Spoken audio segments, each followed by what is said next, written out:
उपदेशों की पुस्तक उसका 5वां अध्याय और उसकी 1 पद। जब तू परमेश्वर के भवन में जाए तब सावधानी से चलना। परमेश्वर का वचन यहाँ पर हमें सिखाता है कि जब तू परमेश्वर के भवन में जाए तब बड़े सावधानी के साथ चलना। क्यों हमें अपने जीवन में सावधानी रखना है? कई बार हम परमेश्वर के भवन में आते हैं, हम बहुत सावधानी के साथ में आते हैं, पर जब हम परमेश्वर के भवन के जब हम बाहर जाते हैं, हम उस सावधानी से हट जाते हैं। हम अपने जीवन में लापरवाह कार्य को हम करते हैं। और परमेश्वर का वचन कहता है कि जब तू परमेश्वर के भवन में जाए तब सावधानी से चलना। और परमेश्वर का वचन आज हमें सिखाता है कि किन बातों में हमें सावधान रहना है, किन बातों में हम अपने जीवन में सावधानी को रखना है। हम अपने जीवन में लापरवाह को न करें। जिस प्रकार से कहते हैं नजर हटे और दुर्घटना घटे, उसी प्रकार से हमारे जीवन में भी हो सकता है।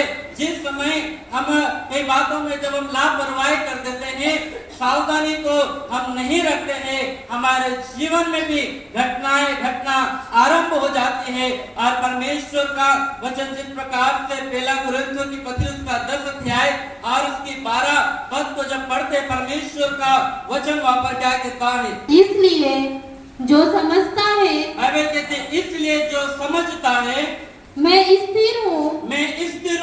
कई बार हम अपने जीवन में सोचते हैं, कई बार हम अपने जीवन में अपने आप के विषय में हम कहते हैं कि अब तो मैं इस बात को मैं समझता हूँ, अब मेरे विषय में मैं इस बात को जानता हूँ कि मैं स्थिर हूँ। वह चौकस रहे। वो क्या रहे? यदि आप अपने मन में सोच रहे हैं अब मैं स्थिर हूँ, अब मैं भटक नहीं सकता, अब मैं विश्वास से दूर नहीं हो सकता, अब मैं परमेश्वर से दूर नहीं हो सकता, यदि आप अपने मन में इन बातों को कह रहे हैं, परमेश्वर का वचन कहता है वह चौकस रहे, वो अपने जीवन में सावधानी को रखे कि कहीं गिर ना पड़े। कहीं गिर। इसलिए हमें अपने जीवन में सावधानी रखना है कि कहीं हम गिर न पड़े, कहीं हम अंधकार में न चल जाएं, कहीं हम वापस अपने पुराने जीवन में न चल जाएं। इसलिए परमेश्वर का वचन यहाँ पर कहता है कि जो अपने मन में विचार करता है, जो अपने विषय में जानता है, इस बात को कहता है अब मैं स्थिर हूँ। वह मनुष्य चौकस रहे, सावधान रहे कि वह गिर न जाए। कौन सी बातों में मनुष्य गिर जाता है? परमेश्वर का वचन यहाँ पर पहली बात को सिखाता है कि उत्तम और अच्छी वस्तुओं को पाकर परमेश्वर को न भूलना। कई बार हम अपने जीवन में परमेश्वर जब हमारे जीवन में अच्छी वस्तुओं को देता है, एक उत्तम जीवन, एक अच्छा जीवन देता है, हम परमेश्वर को भूल जाते हैं। अच्छी चीजों को पाने के बाद में, अच्छी वस्तुओं को पाने के बाद में घर आ गया, बंगला मिल गया, गाड़ी भी मिल गई, लाड़ी भी मिल गई, खेती भी मिल गई, वाड़ी भी मिल गई, सारी चीजें यदि हमारे जीवन में आ जाती है, हम परमेश्वर को भूल जाते हैं। आज मनुष्य के जीवन में है जो दिया है उसमें खुश है और जिसने दिया उसको भूल गए। आज जो हमारे पास में हम उसी में खुश हैं। यदि परमेश्वर, हमारे पास घर है, हम अपने घर में खुश है, हमारे पास परिवार है, हम परिवार में खुश है, हमारे पास 4 व्हीलर गाड़ी है, हम 4 व्हीलर गाड़ी में हम घूम रहे हैं, हम खुश हैं। परंतु जो देने वाला परमेश्वर है, आज इंसान उस परमेश्वर को भूल गया।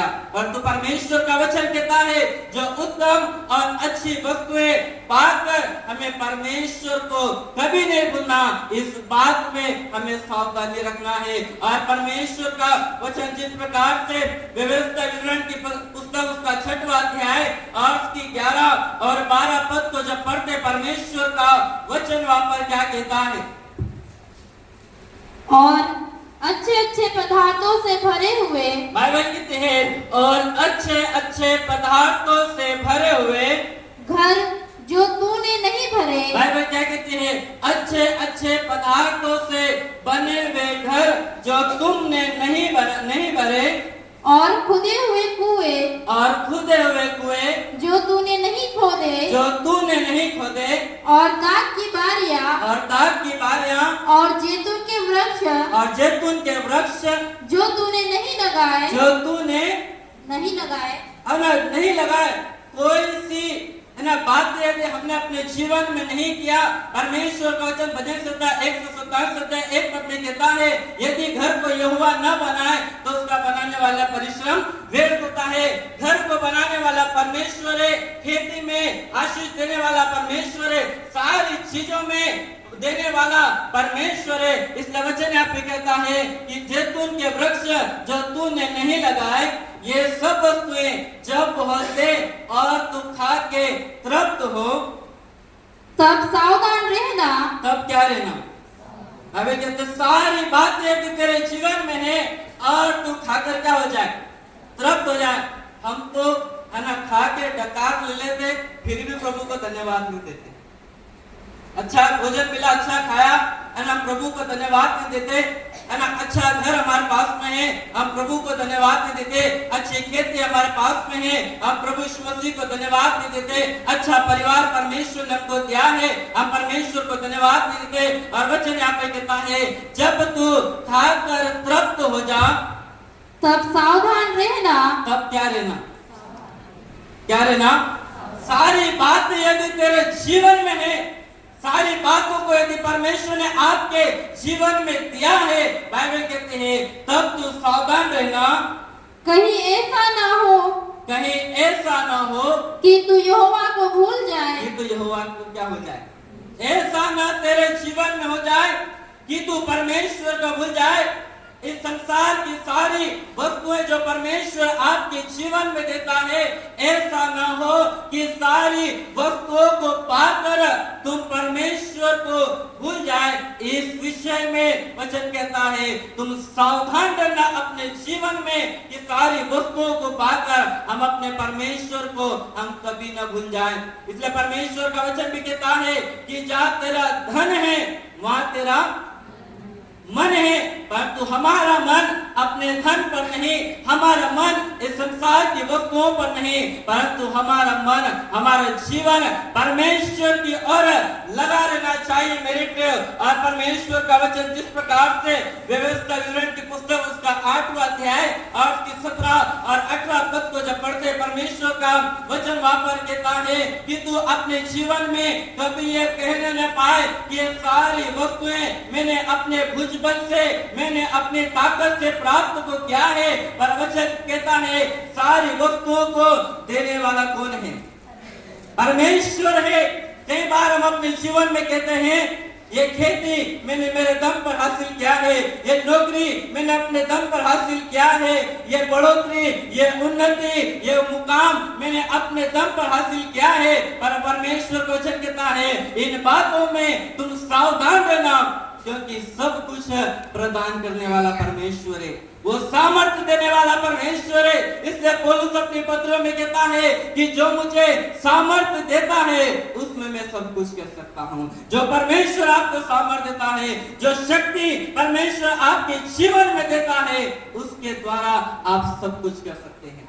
यदि परमेश्वर हमको सामर्थ्य नहीं देगा, यदि परमेश्वर हमको शक्ति नहीं देगा, यदि परमेश्वर हमें बल नहीं देगा, हम अपने जीवन में कुछ भी नहीं कर सकते। इसलिए परमेश्वर का वचन जिस प्रकार से हागे की किताब उसका 1 अध्याय और उसकी 6 पद को जब पढ़ते हैं, परमेश्वर का वचन वहां पर क्या कहता है?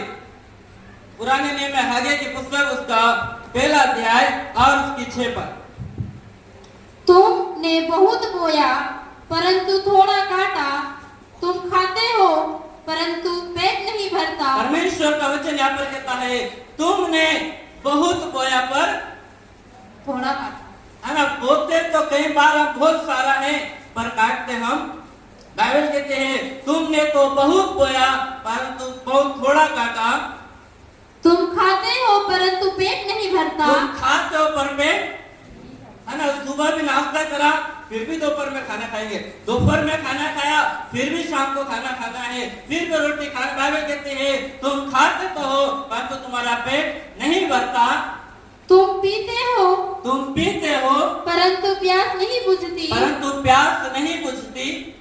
तुम कपड़े पहनते हो तुम कपड़े पहनते हो परंतु गर्माते नहीं। परंतु गर्माते नहीं। जो मजदूरी कमाता है, जो मजदूरी कमाता है, परमेश्वर का वचन यहाँ पर कहता है, जो मजदूरी कमाता है वह अपनी मजदूरी की कमाई को वह अपनी मजदूरी की कमाई को छेद वाली थैली में रखता है। कौन सी थैली में रखता है? कमा तो बहुत रहे हैं,